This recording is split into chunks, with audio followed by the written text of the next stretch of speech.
Hey Gearheads, and welcome to GT Garage Talk, a discussion about all things automotive. I am your host, Cory, and today I've got something very special to you.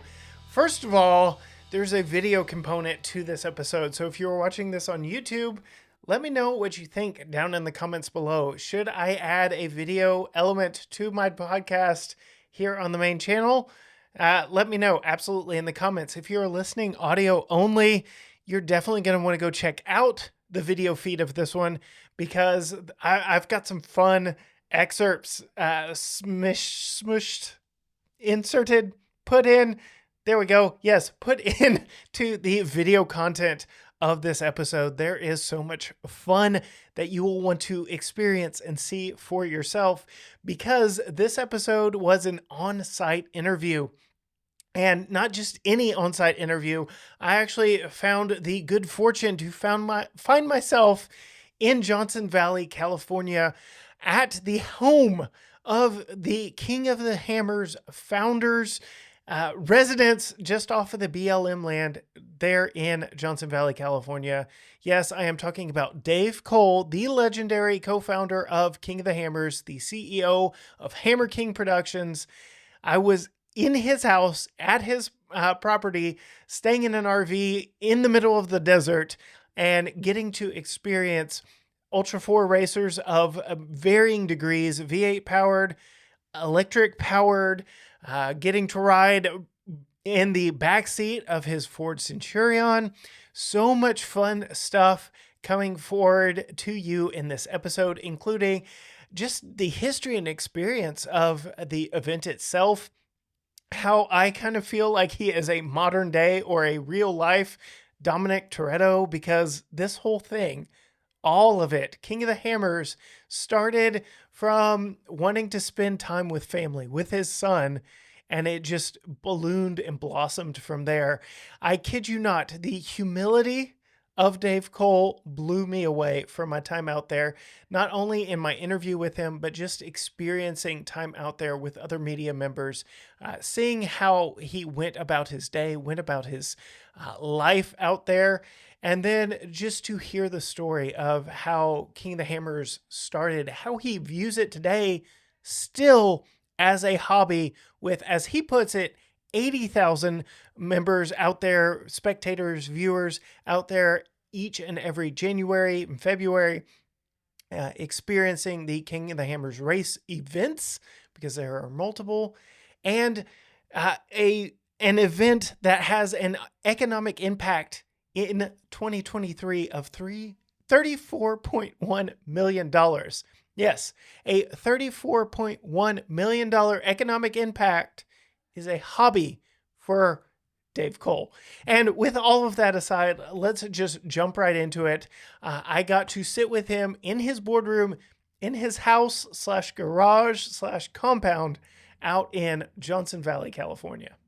Dave Cole, been doing King of the Hammers. This is 18 years now? Coming on 18 years or so.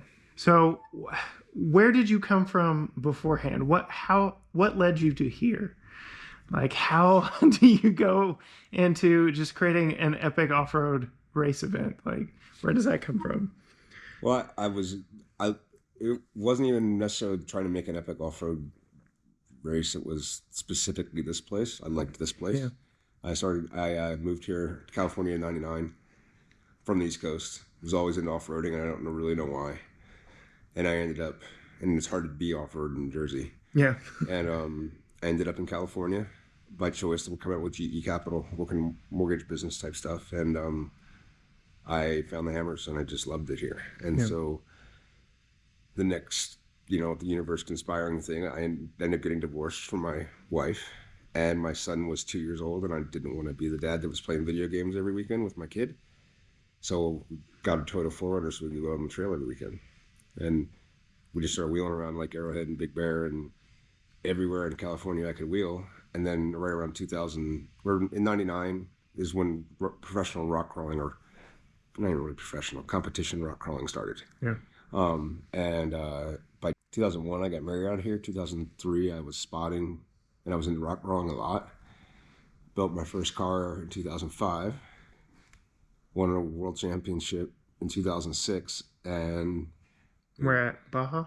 no, in Vegas, we rock. It was the World Extreme Rock Crawling Championships. They still compete, and they had a World Championship, and I think I got $750. I got my name misspelled in a magazine, and it's like, how does this? How do you misspell David Cole? Like Kohl. okay. Yeah, it's the only time. It's just a funny point. It was more like it. We need to find some way to make this more bigger. Yeah. Rock crawling, and it's still probably my most favorite thing to do. Still, I love traditional technical rock crawling. My super passion, but it's not. It's like watching golf. It's not terribly. It's cool to watch a championship, but it's not terribly fun. Everyone. Oh, there we go.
So we need more excitement.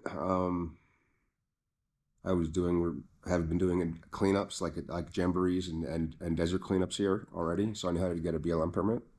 I know I needed to do that, and so started King of the Hammer to see if it would work. First race was 12 people. Yeah. And then it was 50, and then it was 100. The third year, 100 drivers, and then that's when it just started growing from there. Really. Is there any one thing you can attribute the explosion to? Was it getting a certain driver out that had tons of following, or was it just... No, we were all. I mean, certainly. I mean, Jason Shearer was just here, right? And Shannon Campbell was the stud even then, right? But it wasn't. No one was coming for one particular driver. The reality is that the drivers themselves, the following of each of them became so big that the one driver was coming with 200 people. Does that make sense? Yeah. And which is really how it had started. Like, it just really kind of word of mouth exponentially grew from there, because once you got to the second or third ring out of everybody's friendship circle, right? Then it was just starting to get weird. Then it was just I can tell you, it's the weirdest thing. Crazy story, but I'll make it really fast. In 2012, I think 2012, I went over 2011. I went over to Europe because we wanted to. Someone said we should do this in England. Yeah. So we had done it in England in 2010. In 2011, I went to meet some people in Portugal, Croatia, Germany, and Morocco to see where we could race at. and I got to Croatia, ended up in a bar in the DMZ zone, like a mile from Bosnia, talking to a dude who spoke fluent English and knew every single driver in our series. Wow. He knew the colors of the cars. He knew everything just from YouTube, just because in his hometown was the Croatia Trophy Challenge. That's like the European, like drive underwater kind of stuff. You ever seen that kind of, like they're you can, I mean, the guys that snorkel, like there's a snorkel and they're driving underwater, they're winching up the side of a 20-foot cliff, that kind of stuff. Yeah.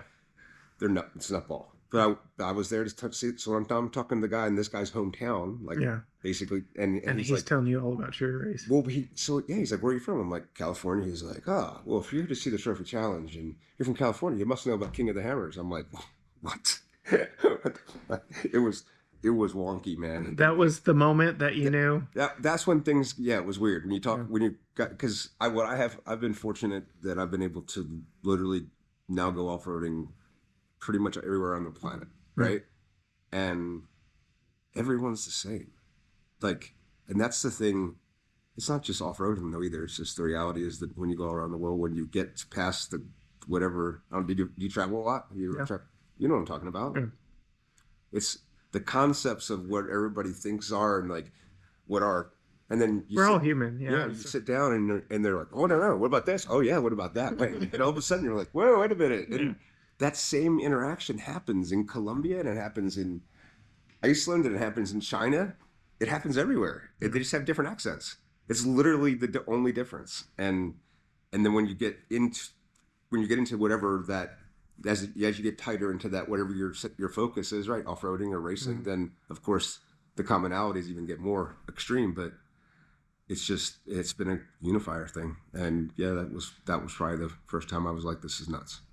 So when did like manufacturers start seeing this as, okay, this is where we need to be? Like Fox was here testing their stuff. Ford has mentioned King of the Hammers and Bronco advertising now. Like it's becoming.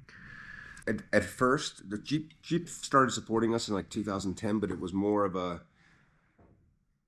passion project for a few people inside the thing. And then, that's kind of how they operate there. Like we just were at the reveal for the how many years 20th anniversary of the Rubicon, and hearing the story of the original ragtag group that Scott Bloom and Tony Carvalho and those guys are. Yep. And sure more. I'm not limiting it. But there was a group that was but it's a very similar story inside of Ford. There really was a Bronco Underground. Yeah. There really was a group of employees that kept meeting, going, we're going to figure out a way to get this project back going again. And then when the first real manufacturer that truly engaged was Ford in that way. They came and they straight up asked us, how would you build a car? What would you do? And the Bronco was built here. Yeah. They literally I woke up one morning and there's 20 cut up cars, and they had all different Frankensteins that they were going to start building from. And it was an amazing process to watch. It was past an honor and past that, like, it was nuts. That was pretty crazy too. So there are two vehicles here that I kind of want to dig deep into, and the bigger one of the two is there's an electric rock crawler out here. Go into like why, when, how, like what was the impetus here?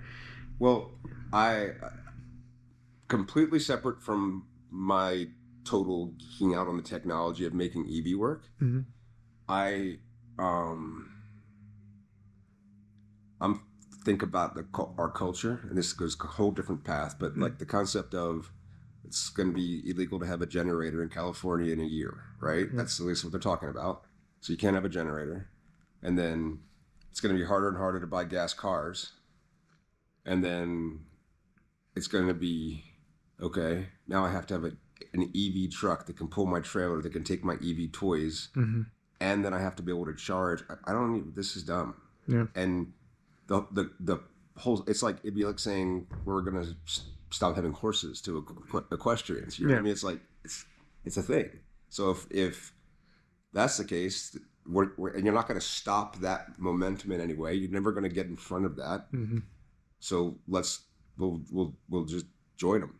And that is, we need to get the technology into the hands of the builders, because I still believe that specifically Ultra 4, off-roading in general, but specifically Ultra 4 is like, it's kind of like NHRA back in the day. It's kind of like Harleys. They're building their own stuff. Like we're building our own cars. Jason Shear built that car. Yeah. Like handcrafted that car. That's crazy. Right?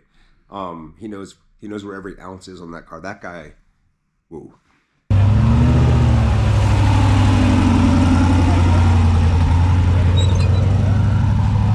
Yeah. Being able to, I wanted to get the technology in the hands of those guys so they could build the cars.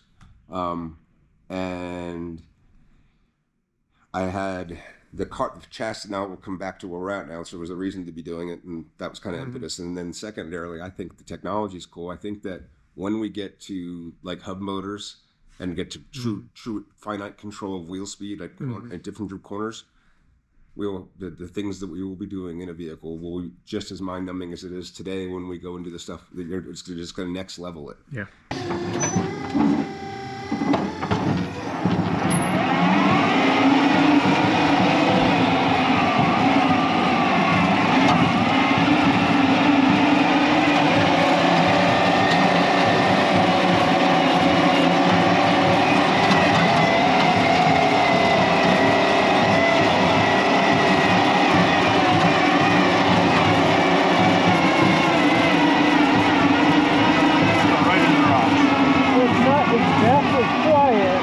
It's definitely a different experience, for sure. It's mostly driveline that you're hearing. Yeah.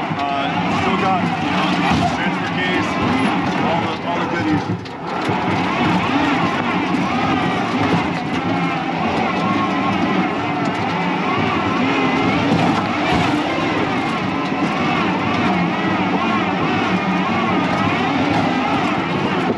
Because I've been in some cool traction control cars, and they are better than just trying to drive around in spools. Yeah. You know, if you can keep every time that you make a chirp, that's you're losing traction. Right. You just turned that traction into sound, right? So I mean, you can get to the point of knowing, almost like a fuse. We'll know exactly how much more torque we can give this tire before it's too much, and the driving will be nuts. That chassis specifically, what Sabine Schmidt is. Yes. Sabine Schmidt's driven that car. Wow. That chassis has been around Top Gear's test track in England. Chris Harris driving it. Wow. They came in before converting it, or before. Yeah. Okay. It was him. So this also converges back to the other story. One of the passion projects for a lady named Kim Gendron, and at Chrysler then Mopar, she was the one that basically made the spec she got Chrysler. We made a spec engine class. So basically made 6 of those chassis, and that's how I got other people involved in the sport, because I could put them into cars that were effectively, a 700 horsepower chassis and a 300 horsepower car. It was a 5.7 Jeep Grand Cherokee out of the box. You know what I mean? Mopar was using us. Remember, they were trying to turn, I'm not sure how much you're into motorsport, but they were trying to turn make their motor packages be available, like with an open computer. Like Chevy's computer system's easy to hack, so everybody does it. Mopar's has been locked, so they were going to use us as their guinea pigs of launching that package. You get a motor and a computer, go do the things. Funny story is that they didn't set the computer right, and they put the fuel cutoff.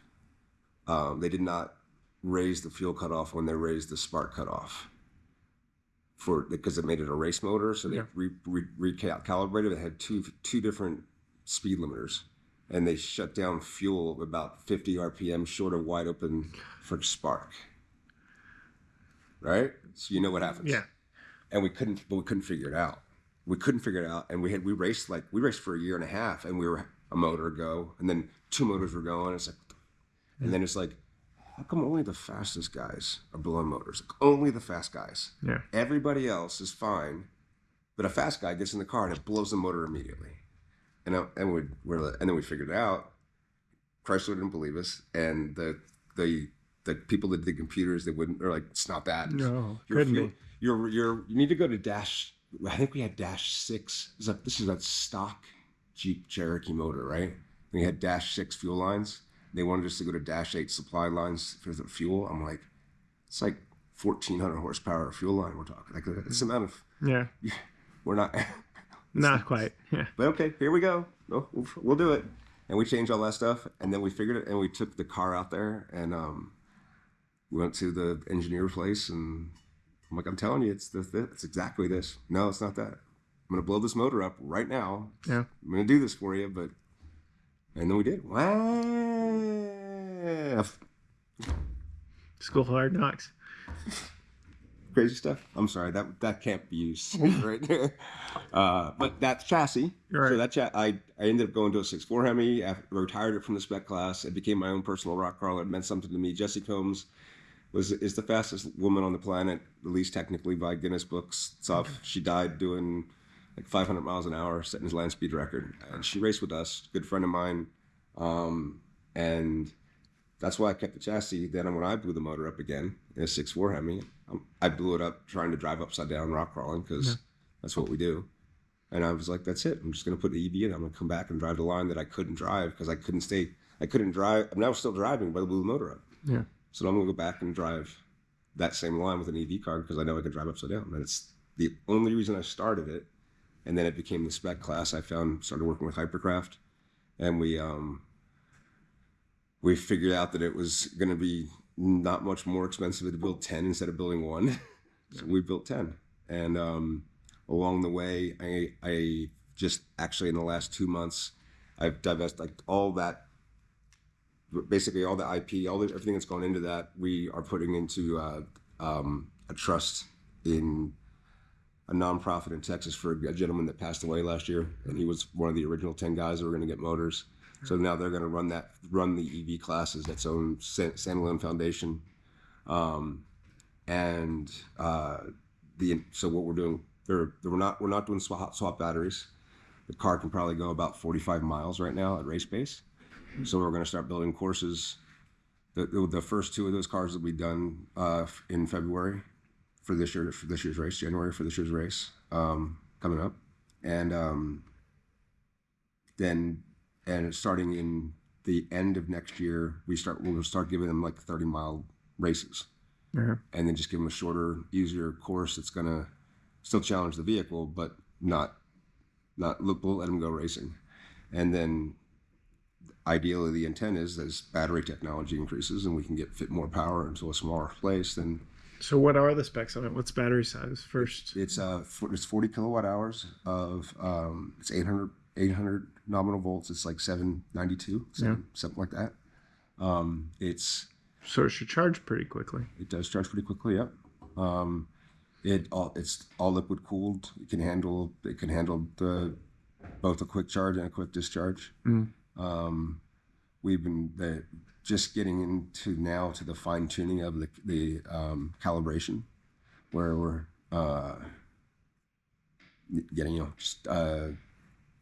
there's still like kind of like an overrun situation happening. Not a bad overrun, like battery overrun, but like it takes 152 foot-pounds of torque to get over this rock, right? Well, it gets to the 152, and you would normally feel it. You lift off the throttle, and with a gas motor, you're immediately chopping the throttle, but you don't. There's just an overrun kind of thing, and all of a sudden it's just a little, and you go a little farther. And in rock crawling, you don't want that. You want to be really technical. So getting that. I was talking to Brian about that, and he said the exact same thing. Yeah. And so I noticed riding with him today, like it still has a drivetrain in it that is kind of. It's what janky is. Yeah. Yeah. No, so from my point of view, I literally took everything out that was gas burning and bolted in EV. No change. That is still the original axle housings. Okay. That's everything. It's a $5 car. Yeah. Right. It means a lot to me because of the history of it, but the parts in it are 15 years old. Yeah. Right. And we've destroyed the Atlas now twice. We've made up that adapter. The whole thing was meant to be a test mule to get to a calibration point where we could actually give people power. We've made sparks with it twice. So we needed to sort out those things, and I'd rather be doing it with a car that didn't matter to anybody than trying to send these things out. That would have been disastrous. So It's got one electric motor up one front electric motor and bolted to the original. bolted to the Atlas transfer case, right? The transfer case is still in the exact same mounting position in the same cradle that it was when it was So you gas. just kind of built the EV tech to fit. Correct. Awesome. So, and reality was it's so much smaller that everything became easy. Yeah. It's 400 pounds lighter than when it was gas. That's crazy. I mean, it doesn't have the range. If apples to apples, I could drive 270 miles on that's fuel consumption that I could carry. I can do 40 now, but I'm 400 pounds lighter. What's really nuts is you felt it. It's not a very, like all other cars, you felt the plushness of suspension. Yeah. I can't even so we had to build that car with bigger springs because it weighed so much back then. Now I can't get light enough springs in that size shock to even get the car to be soft. And at this point, it's just like, okay, it's just a skateboard. Yeah. Stop trying to chase that, because I'm gonna as soon as we get that done, then I'm just gonna take that drivetrain and put it into my trail bomber. Yeah. And then start really rocking on.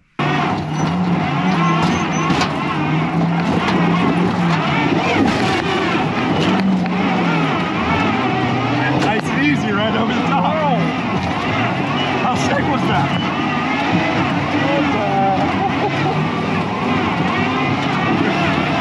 We just went up Chocolate Thunder.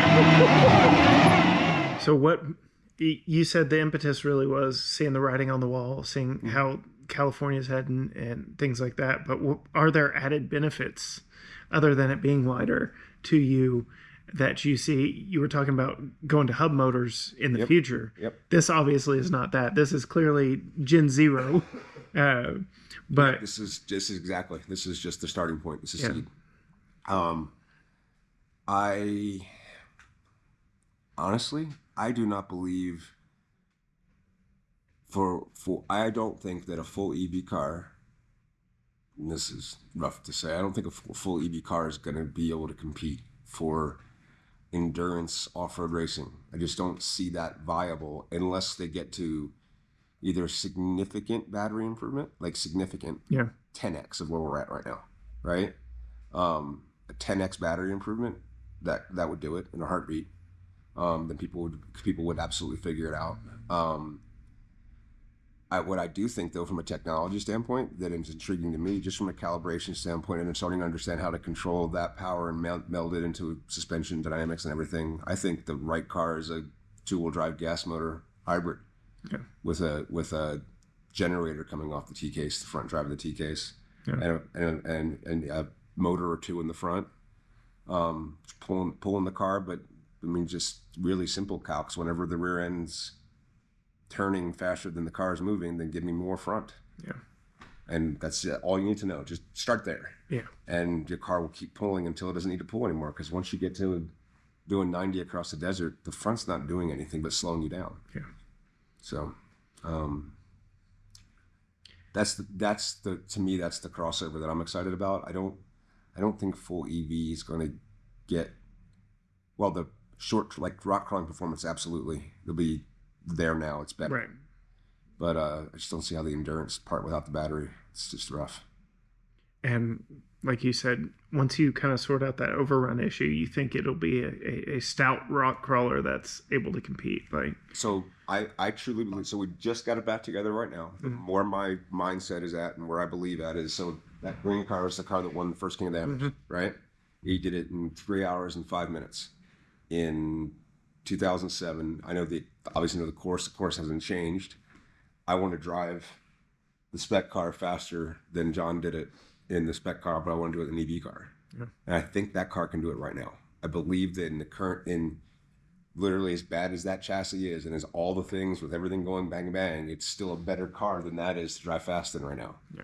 And I think I can, and I think it has just enough battery to get to 28.4 miles. And to me, at that point, this works. We've cleared a hurdle. Yeah. This can certainly proof of concept. Now, smart people go do the things. Yeah. Go do things better than we're doing here. And that's all can everybody do in the first place? Is just let other people start going. Yeah. So. And then you've got another project car here that you took us around in first thing this morning, the Centurion. Walk me through what the hell is that thing? In the mid '80s, you had the 2-door Bronco, OJ Bronco, right? And there was Suburban was killing it, but the Suburban was more like a 2-wheel drive-ish kind of thing, right? Well, they wanted to do a bigger 4-door SUV for Ford. So what they did is they launched. They had a dealership cut an F-250 in half, take the chassis from the F-250, cut the cab off, put it on, and glue it. And it was the worst job. It was bad underneath. Oh man! But they put it together and they sold it from dealerships. And like the target audience was like Shaq. Like Shaq was their guy, right? And he was just 7 foot tall, getting into it, and driving his car. Yeah. That was the thing. The one that we got, this car that when it was stock, which is how I got it completely bone stock. It was an IDI diesel 7.3 on Dana 60s front and rear, leaf sprung on 35s. It was taller than it sits now. It was a little bit taller than the brown truck. Yeah. And it was a fucking shithouse, man. They took a piece of 4x8 flat steel and just laid it into the bed and tacked a few beads around the outside and called it the bed of the truck. Put carpet over it. Yeah. There was plywood in the ceiling to like make up for the body gaps and everything. There was spots where they welded and you could see where they ran the wire about 1.5 foot and went dink and just kept on going. That's American ingenuity at its best. But so there's a couple things that were going for me on this one is that when they did that, half the people got a truck with an F-250 frame and half the people got frames of trucks that were put together that you can tell in the VIN number, it's like literally half, like there's the good ones and the bad ones. Mm-hmm. And I also think that the good frames the full frames got diesel. So now I have a non-smog or smog exempt diesel titled IDI diesel in California, which is not diesel anymore. I understand, which is another reason that gets burned. But so I noticed looking up underneath it, King shocks with massive remote reservoirs. You've done some serious upgrades to it over the years. And we did it all at once. I took it, we stripped it down, and that was the truck I wanted to build. I'm fortunate to have some friends that know really how to fabricate well, and they like the design ideas too. And it's a trophy truck essentially. Yeah. And it's just fun. It took us 4.5 years to build, and we finished it last April. And it literally on the Tuesday morning we went to dyno. We took it off dyno and we drove it to Cabo on dirt. What did it dyno? It's about 645 on pump gas. Okay. So that auto tunes from 87 to 112. It's got two different banks of O2 sensors, and it's reading and it will change the tune on the fly. Okay. So it's on pump gas. It's running on 91. Yeah, about that. Yeah. If we dumped race gas into it, it'd theoretically be a 700 or something. It was a 725 motor when it was in my race car and it was running because that's his old race motor. Yeah. So what kind of speeds were we doing out there this morning? We had 80, 85, I think.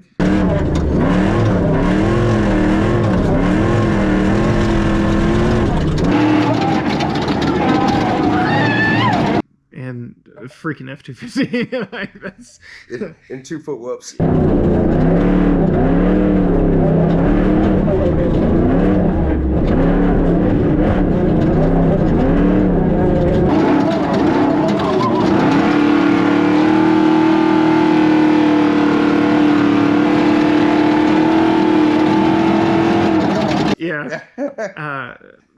The banked turns out there. We went out there in the Can-Am when I froze my hands, and that was fun. Clearly, I was not going as fast as you, but that was fun just doing it in that. And so when I saw you taking the same line, I was like, "Oh, this is gonna be good." that wash scares the crap out of me because it's blind, but with nobody being out here today, it's a lot of fun. And that car is balanced, and you turn it so much with the throttle like you're riding a quad. You're riding a 142-inch wheelbase quad, and it's just I want to turn to the left. Yeah. And you just the whole thing is just steering with the throttle.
This 18, 19 years, constantly improving, right? Always trying to figure I don't know. I've regressed a few times, but I'm trying. I mean, it's the idea. What's the next big thing? I know you're working on EV tech, but I'll tell you. We are literally doing it now. We're forming professional off-road. Yeah. Every professional series, every professional motorsport series, which there's 6 of them, are all nonprofits, 501c6 charter-based nonprofits. And we are part of one of those, and being sanctioned by USAC, and we're going to create our own charter-based series. We're going to start aggregating our content, and stop giving it away. Yeah. And figure out a way to turn this into a business instead of a hobby. Yeah. And so race week is coming up in a month? What are the details there? Details for race week. Well, that's too much. There's basically 3 weekends of racing, three completely different things. We open up with bikes on the first weekend, and the second weekend we had desert trucks here, anywhere from class 11 to trophy trucks. And then and when those guys go home, then on that Monday we spend a week doing rock stuff, and ended up with the 4,400 race, the unlimited race. And you'll have hundreds of thousands of people in and out. And there'll be 80,000. 80,000. It's 80. And it's a real 80. Yeah. But it's not 100. It's just not. And just a sea of RVs and people. Sea of RVs. It is.